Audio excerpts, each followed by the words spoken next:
Finally landing on your digital business idea does not have to be time consuming or confusing. You're just doing it wrong.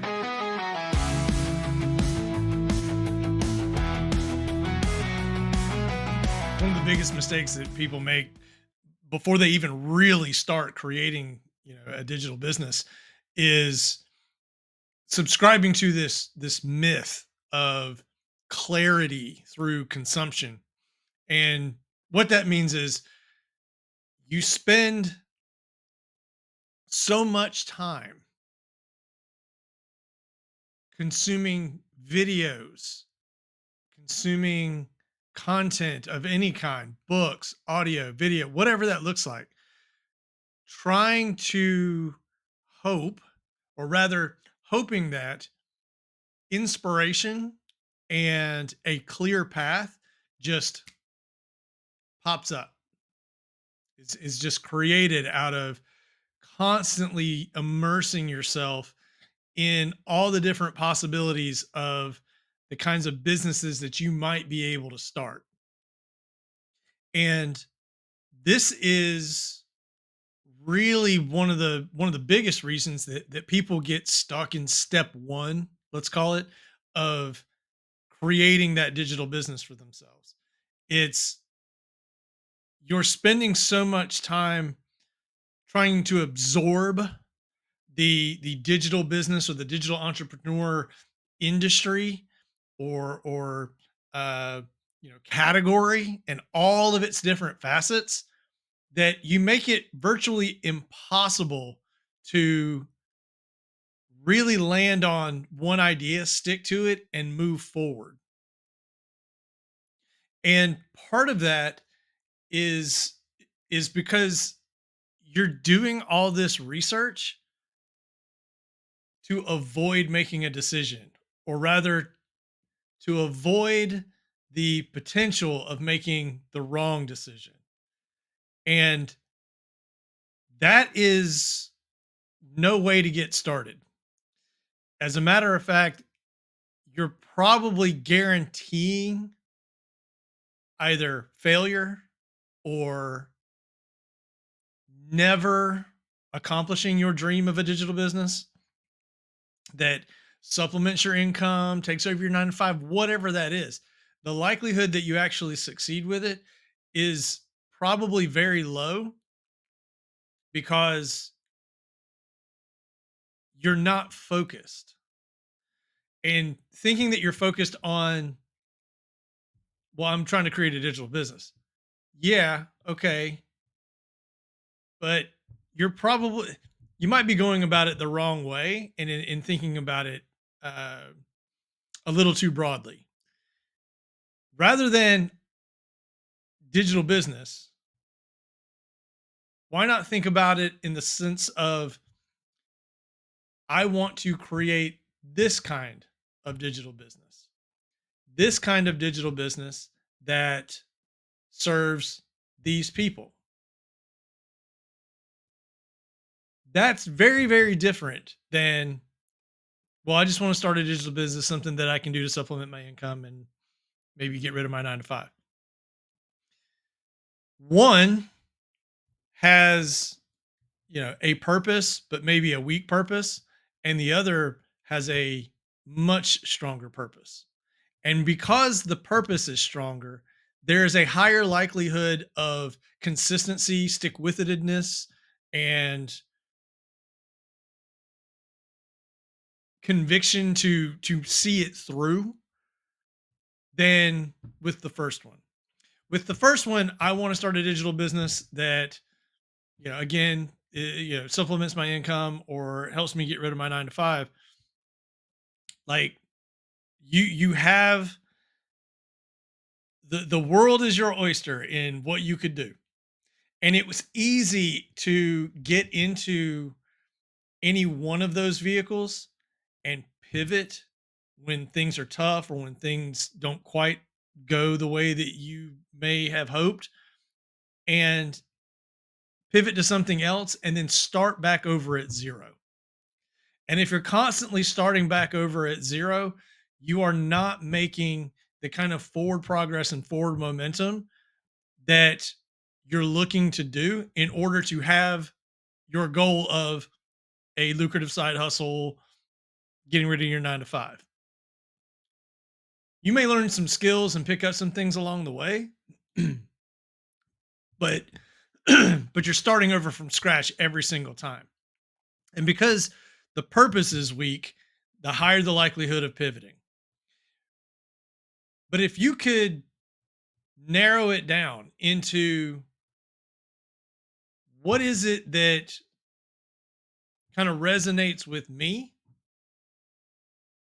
and do a little bit of introspection and look back at your experience and sort of reconsuming your experiences and the things that you've accomplished in life, you might have the kind of clarity needed in order to create something that has a little bit more staying power, a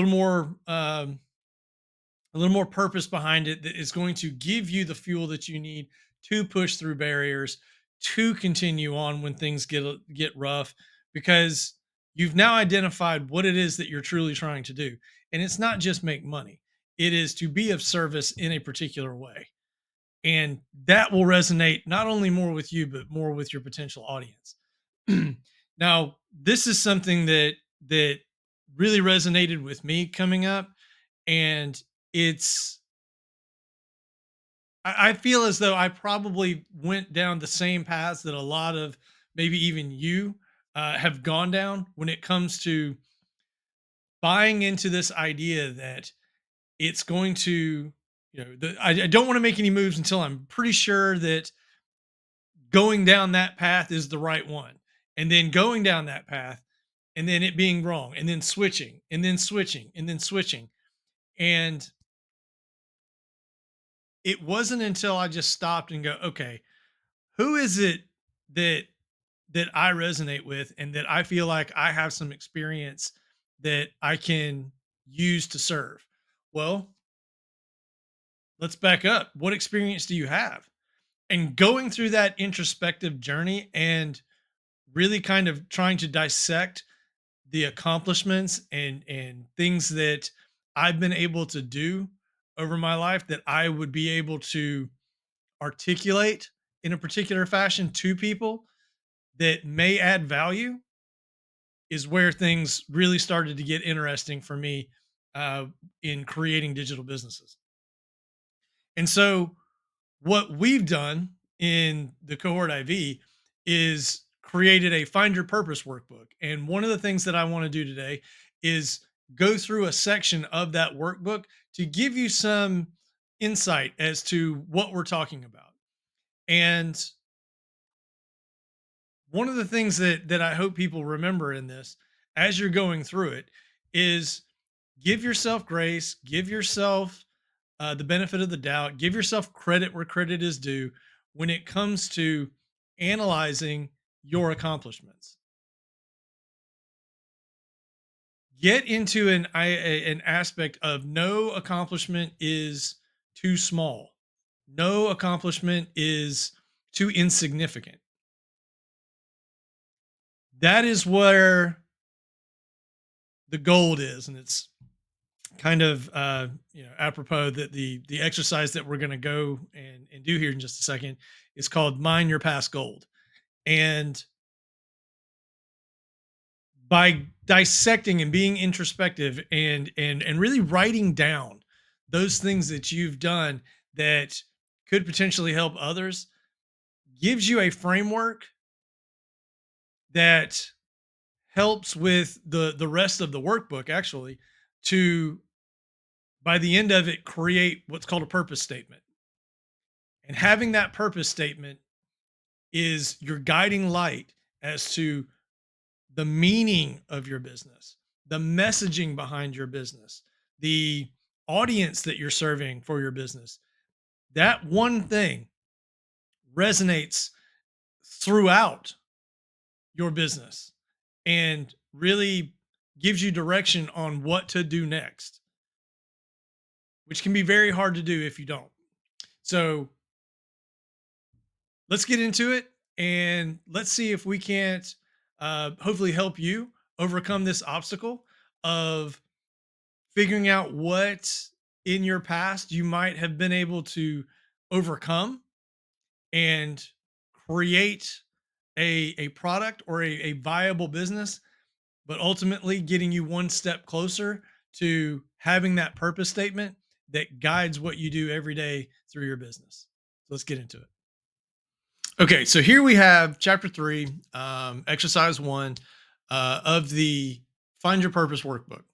And we call this chapter Mine Your Past for Gold because we're going to take a few minutes to think about the things that we've done in our history, in our childhood, in our adolescence, in look through the breadth of your life up to this point and really think about some of the things that you have accomplished, and you have accomplished things, and the ways that you've gone about doing it, and identifying if there is something within there that could resonate with people.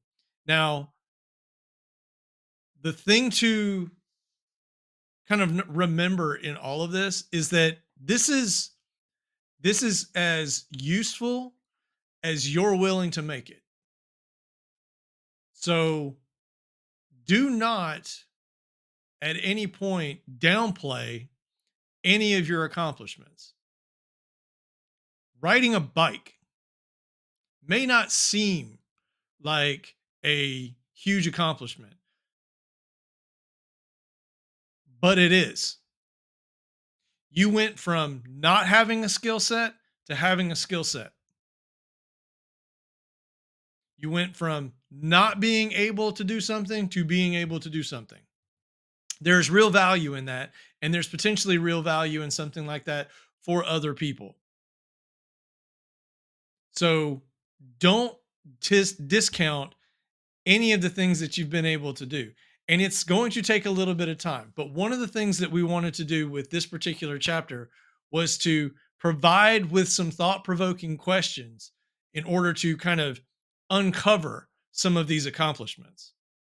So, one of the first things that we ask is, here's what most people get wrong. Oh, excuse me.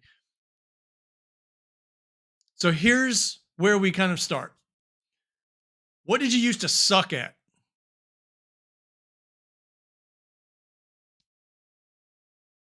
How many different things in your life have you been bad at, and then gained the experience and put in the time to learn, and then you've accomplished it. You came out on the other side of that having the outcome that you were looking for. Again, I mentioned, riding a bike. It could be, you know literally anything. It doesn't have to be necessarily a physical activity. It could be, I mean, it could. It's entirely up to you. But you know, have you lost weight? How did you do it? Have you, uh, taught yourself a language? Have you created uh, really anything? Going kind of deep and throughout the history of your life experience, you can uncover a lot of different accomplishments. Did you teach yourself how to uh, tie fishing knots? Again, just throwing it out there. Sky's the limit with this kind of thing. But be specific with your answers. Be very specific about what the problem was. We give you a couple of examples here about what to and what not to write. So, for example, you don't write that you had confidence issues. Okay, well, in what context? I couldn't speak up in meetings even when my boss was making terrible decisions. Not time management problems, but I stayed up until 2 a.m. every night trying to finish work I should have done during the day. Be specific.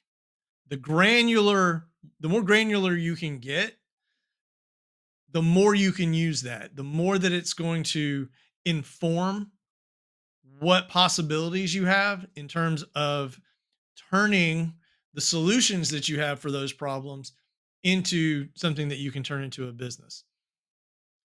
So, what did you used to suck at and you don't suck anymore? Second question, what actually worked to fix those problems? So, what did you do? In this case, what were your breakthrough moments? Was it something, what was the catalyst to change? Was it just getting fed up with not being able to do the thing? Was it uh, monetary? You know, was it some sort of outside influence? I read a book. I had a conversation with a friend.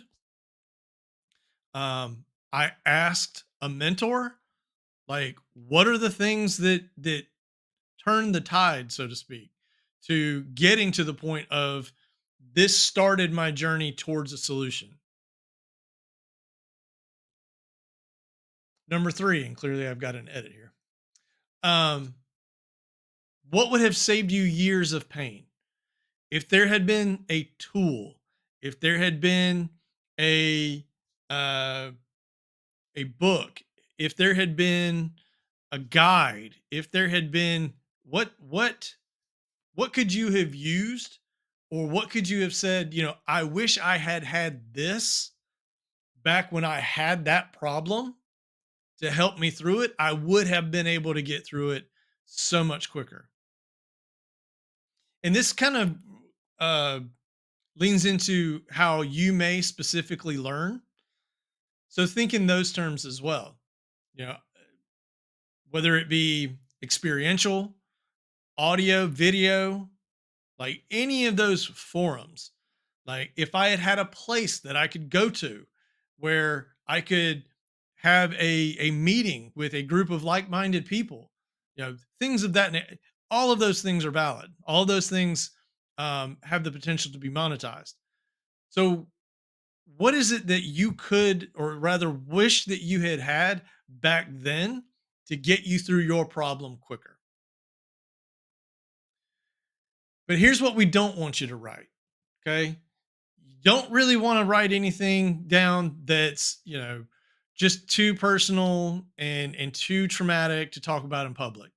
Um, the culmination of these things is going to be something that we're going to go out into the world and promote.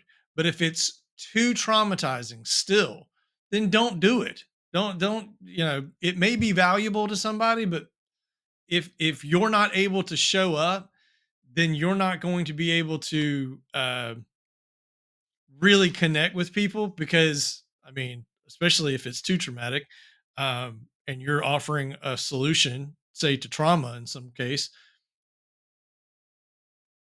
and you clearly don't look like you've been able to get through it, it's going to be difficult to convince an audience that you're capable of helping them through theirs. Do not write down any things you haven't actually figured out.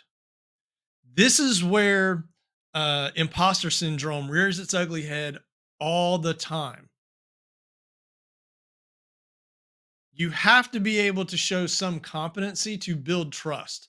And if you can't build trust, you're not going to get sales. Now, trust does not necessarily mean that you have to have um, a bunch of testimonials, although testimonials definitely help. You don't have to have already helped other people, but you do have to show that you know what you're talking about, that you have lived through that problem and you have come out the other end with a positive outcome and the outcome that you were looking for. And because you've been able to do that, you can show other people how to do that. If you haven't done it, then I do not recommend that you go about trying to make that a business model. Do not write down anything that are issues that affect three people in the entire world. There are there's niching down, and then there's niching down so low that you completely niche out of a market, a viable market. So make sure that whatever it is that you're helping people through is a relatively common problem, whatever that might be. Even if there are already 1,000 different iterations of how to solve that problem, don't worry about that. Do not worry about that. But it does need to solve a problem to a fairly large audience, a fairly large number of people with that problem that need a solution, and something that you can continually go at and promote to in order to create sales. And lastly, don't write about things where you just kind of lucked out and, hey, I found success by just stumbling into it. Again, that goes back to not just confidence, but integrity. If it's something that you just sort of happened into, and again, there's a bit of nuance here. Um, you got to be honest with yourself about what level of commitment that you went into in solving your problem and realized and figured out the steps that got you to your outcome outside of, you know, well, I just sort of clicked a button and boom, it all worked. That's not going to work from a business model perspective. So make sure that it's something that you can really articulate what it is that you did to go from not being able to do something to being able to do something. I went from not being able to write copy for ads to writing copy that gets 100 million views. I don't know, whatever, right? So, I didn't just sit down one day and the first copy that I wrote just happened to have 1 million views on it when you don't know why. That's not going to help you, and it's not going to help those people that you're trying to serve. And the last thing that we'll talk about here is a wake up call. And there's a couple of wake up calls throughout this workbook just to really kind of bring you back to reality and to kind of give you that little pep talk around take this seriously, and be honest with yourself and very much give yourself credit for where credit is due. So if you're struggling to fill out any of the blanks, you're either being too perfectionist and waiting for the perfect answer, which means you're never really going to move forward because you're too busy trying to figure out that perfect one. It does not have to be perfect. It has to be a problem that you've had, a problem that you have solved, and a problem that you have solved through a framework that you can speak to. Lying to yourself about having overcome anything difficult. Again, give yourself credit for the things that you have accomplished in your life. Because if you cannot do that, then you're not going to be able to create something that is going to resonate with you and is something that you want to continue to work on through the creation, build, and scaling phases. You've done a lot. Admit that to yourself. And then narrow down the things that resonate the most with you about what you've accomplished, and give yourself the grace and give your potential clients the opportunity to learn from you, from your product, from your service. And lastly, you're so disconnected from your own experience that you need therapy before you need a business. This goes back to, don't write these downs. Number one, don't try to go after anything that is going to be too difficult for you to talk about continuously. Because when we start getting into the promotional aspect, the marketing aspect, the content aspect of the things that you would do, with the messaging aspect of the things that you would do in your business, you're going to be saying a lot of the same things over and over and over. And if it's too traumatizing every single time that you talk about it, it's not worth it. It's really not worth it because we're trying to help people here. Um, but at the end of the day, you need to pick your poison on what those that accomplishment model, if you will, is going to be, and define what your next stage in your business idea is. Because at the end at the end of the Find Your Purpose workbook, the thing that we give you, I say we give you, you give yourself, is a purpose statement.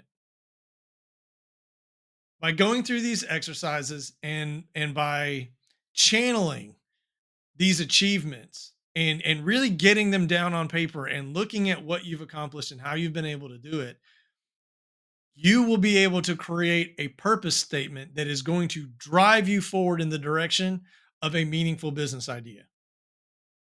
Starting with purpose is one of the most important things that you can do in order to maintain the consistency necessary to create, build, and scale a business. And we at the Cohort IV think that that's where everyone should start, especially if you're struggling to find an idea and struggling to land on a direction for a business idea. You don't need to start with, all the YouTube research and, hours upon hours upon hours of this is the way. This we know what's right. KDP on Amazon, drop shipping, all of these are the way to go. Maybe, but is it the way to go for you? Is it how you best serve your customers? Because you can do all of those things under a specific purpose premise. And it's a lot easier to do when you have a purpose behind what it is that you're doing. And that's where this workbook comes in. That's where the Cohort IV comes in. So, if that is something that resonates with you, that you need to find or are trying to find a business idea, but you have not created your purpose statement yet, and you have not done this introspection work to get it, then do us a favor. Go ahead, download this workbook. It's absolutely free. There'll be a link in the description, um, and get to work on that because doing a little bit of prep and really narrowing down what it is that you are here to do and who you are here to help and how you are going to do it is going to save you so much time in the long run in terms of what products to create, what products to promote, what messaging that you're going to have for those products and to that specific audience. And it's going to give you the foundation that you need to create a successful business. So hopefully this is helpful. Do us a favor. If you like this kind of content and this resonates with you, give us a thumbs up. Please subscribe so that you can catch the next one on the future workbooks that we're working on. We're still going to do some stuff around this. But if you need help creating your purpose statement or need help narrowing down your accomplishments and you want to work through it with someone, then we highly encourage you to check out the Cohort IV membership. Again, there'll be a link somewhere around here for that. If you like this kind of stuff, check out these videos. Until the next time, have a great one.